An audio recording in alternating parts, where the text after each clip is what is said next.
Hey, bonjour et bienvenue sur ma nouvelle vidéo. On arrive très prochainement en 2017, du coup je me suis dit que ce serait plutôt sympatoche de faire une vidéo récapitulative bilan de 2016 en revenant sur les faits qui ont marqué cette année. Bon bah let's go, c'est parti. Alors comment on a commencé l'année? Attaque, essai nucléaire, attentat, changement monsieur l'arbitre s'il vous plaît. Bonne humeur, tu rentres, tu prends la place de événement de merde. Non, parce que j'ai pas envie de vous faire une vidéo du type hey, je sais pas si vous avez remarqué, mais quand une bombe nucléaire explose, c'est pas très cool hein. Et voici mon top 10 des attentats de 2016. Voilà, on peut commencer. Alors on commence avec le 18 janvier 2016 qui était un jour assez important parce que c'était pile un an jour pour jour après le 18 janvier 2015. Changement, blague de merde, tu sors aussi. Voilà, là on peut vraiment commencer. Le 10 juin 2016 c'était le début d'un splendide événement qui fait plaisir pour tout fan de foot comme moi, l'Euro 2016 en France. Alors là les potes on s'est régalé. Un mois de ouf, des matchs quasi tous les jours. Ah ma télé faisait partie de la famille hein. Une équipe de France de qualité, des matchs de qualité, un euro de qualité, même une danse de qualité. C'est là. Là-bas.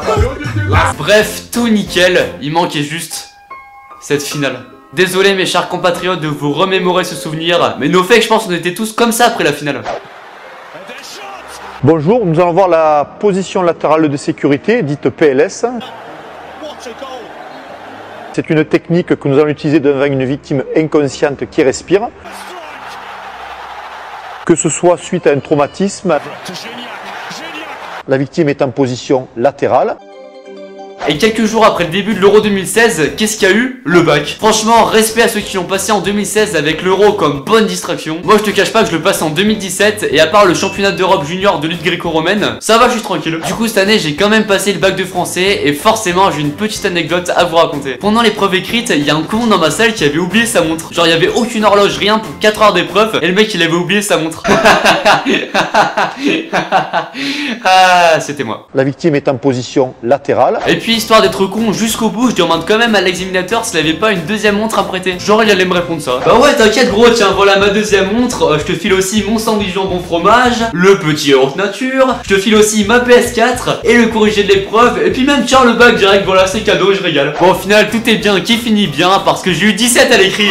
Mais bon, je te cache pas que cette année au bac, je vais me ramener comme ça. Au mois de juillet est arrivé Pokémon Go, énorme succès à sa sortie. Moi j'ai kiffé, j'en ai même fait une vidéo dispo ici. Bon, maintenant on est en hiver, si tu veux skier, je t'invite à descendre la piste. Nombre de joueurs sur Pokémon Go depuis sa sortie. Une splendide piste noire, tu vas te régaler. Alors fin octobre, j'étais en vacances à Annecy, du coup je suis retourné sur le jeu voir comment ça a évolué. Et là je vois quoi? Les mecs ils t'insultent maintenant quand tu lances le jeu dans le plus grand des calmes. Fermez-la. Ça a changé Pokémon les gars. Et en plus, je sais pas si vous avez remarqué, mais Pokémon Go, t'enlèves toutes les lettres et tu rajoute fils de pute, et bah ça fait fils de pute. Ça commence à faire beaucoup. Non mais attendez, si ça continue comme ça, faudra pas parler latin quand les prochains Pokémon qui vont ajouter, ils vont s'appeler Herbe Bizarre, Raichu et Smogoko Switch. Le 5 août c'était le début d'un événement qui n'arrive qu'une fois tous les 4 ans. Non, ce n'est pas une connexion sur Google+, mais le début des Jeux Olympiques d'été. Alors je vais quand même vous raconter un petit truc insolite sur ces Jeux Olympiques que j'ai appris. En fait dans les sports aquatiques comme la natation ou le water polo, il y avait des sauveteurs à côté de la piscine au cas où un nageur olympique coulait.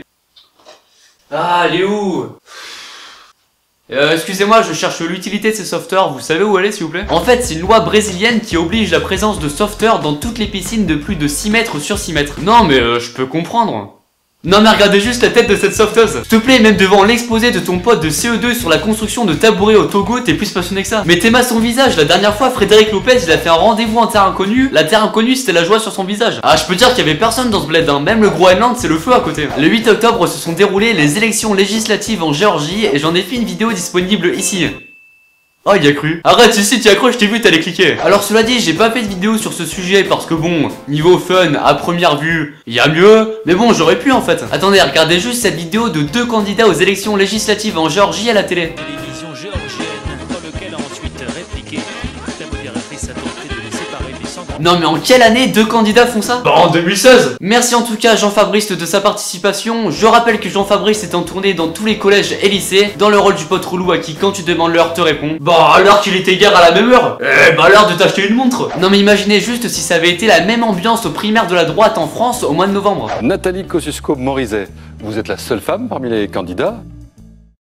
Nous ferons mieux. Jean-Frédéric Poisson, vous êtes député. On bat les couilles, frère. Merci beaucoup. Une alternance forte et déterminée. Quelle indignité. Nous sommes sur le service public. Vous n'avez pas honte.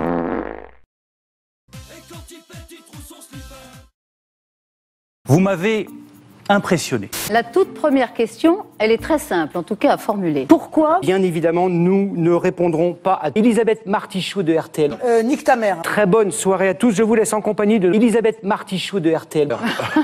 Et c'est la fin de cette vidéo, j'espère que ça vous a plu. Comme d'hab, si c'est le cas, n'hésite pas à lâcher le petit pouce bleu qui fait toujours plaisir et qui aide beaucoup, et à t'abonner à ma chaîne YouTube en cliquant ici pour voir mes prochaines vidéos. Et important, n'oubliez pas de cliquer sur la cloche à côté du bouton s'abonner et cocher m'envoyer toutes les notifications relatives à cette chaîne pour être au courant de quand je sors une vidéo. Déjà j'en sors pas beaucoup, ce serait con de les rater. Si ça vous intéresse de voir d'autres vidéos que j'ai faites cette année, elles sont toutes dans la description. Et je tenais à finir cette vidéo en vous souhaitant à tous une bonne année 2017. J'espère que ce sera une bonne année pour tous, avec la santé, c'est le plus important. De mon côté, niveau YouTube, eh bien je continue les vidéos toujours avec plaisir, en espérant que ça vous plaira aussi et que la chaîne continue de se développer. Et comme dirait ton tonton bof, à l'année prochaine. Allez, en tout cas merci et à bientôt pour de nouvelles vidéos.